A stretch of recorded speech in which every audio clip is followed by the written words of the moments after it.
Giving you a live look from our Zoom 10 Sky Cam, looking out over at the marina at Cape Harbor, where skies are pretty cloudy, especially at the mid and upper levels. And those clouds going to be a factor for us over the next couple of days. Going to show you a time lapse from the Pink Shell Beach Resort and Spa, looking out toward the Sanibel Causeway. And you'll see it again today. It's not quite as pronounced as it was yesterday, but the winds close to the surface are generally from the east. The winds at the upper levels generally from the west. That's why you see clouds moving in two different directions. The ones at the bottom moving in from the east, the ones at the mid and upper levels because of the upper level winds coming in from the Gulf of Mexico.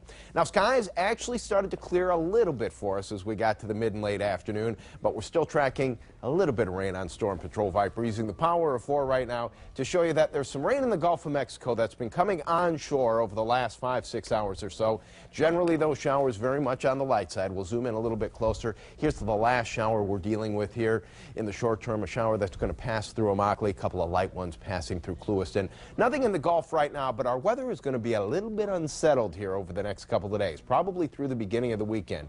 Temperatures right now close to the coast, a degree or two cooler on Sanibel. Actually 71 our current temperature on Captiva, with a 75 on Sanibel. 72 in Clewiston, 74 right now in Lehigh.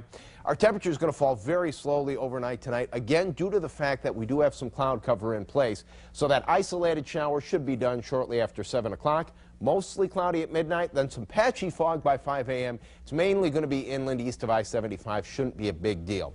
Satellite view today looks a lot like the satellite view yesterday did. We have moisture moving up from the south, kind of overrunning the remnants of a frontal boundary that's washing out. So our weather will be somewhat cloudy and somewhat unsettled, not only tomorrow, but probably even on Saturday. If we do see any showers over the next 48 hours during the daylight hours, they're going to be pretty isolated. We also have this little disturbance off the east coast, but on our side of the state, just looks cloudy. The showers that do pop up are going to be pretty isolated. That'll be the case Friday and Saturday. But then by Saturday night, we're going to have a cool front moving into southwest Florida. You see it right there.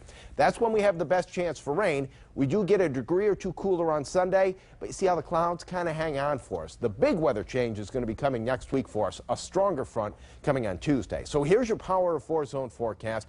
Mostly cloudy. May have a little bit of patchy fog with an isolated shower in LaBelle, Palmdale, Lakeport, and Arcadia. But the high temperature, again, more Florida-like, 82 to 84 for the inland zones. Harbor zones, you should be mainly dry, kind of like you were today. A south to southeasterly wind at about 4 to 8 miles per hour.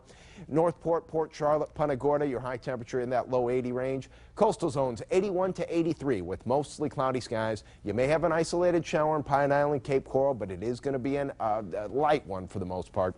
Beaches, 77 to 79, mostly cloudy. A few isolated showers with winds generally from the south to southeast for the boaters at about 5 to 10 knots. Light chop on the bay and in the waters. That Gulf of Mexico temperature probably going to be coming up over the next few days. Saturday should be mainly dry during the day, but the chance for rain is in the evening through the overnight hours into Sunday. Still an isolated shower on Sunday, but it's not a big deal. Late Monday into Tuesday, that's when we see the showers developing, and then we get cooler again, back in the 40s by Thursday morning. That's a look at your Storm Patrol forecast.